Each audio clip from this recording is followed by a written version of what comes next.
Well, there are definitely pros and cons in some of the technology that's come into play in the last few years.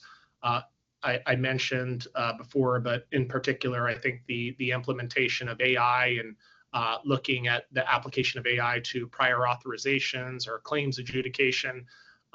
Initially, my perspective was that payers took the first step in using this AI-based protocol in their utilization management strategies. And there were some instances where at the national level, this got some public attention and created a backlash for a few payers where possibly some of those intentions, I believe their intentions were pure, but it was perceived in a unintended way.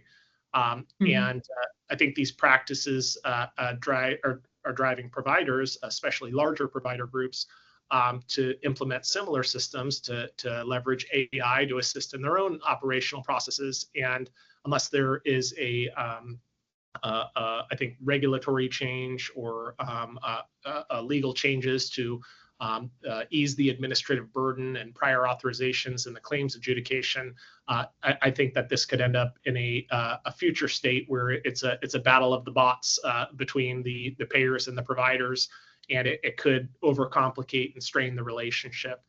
But in the long run, I hope that technology, it'll be used by both sides to try to improve operational processes and minimize burden, both for the payer and providers.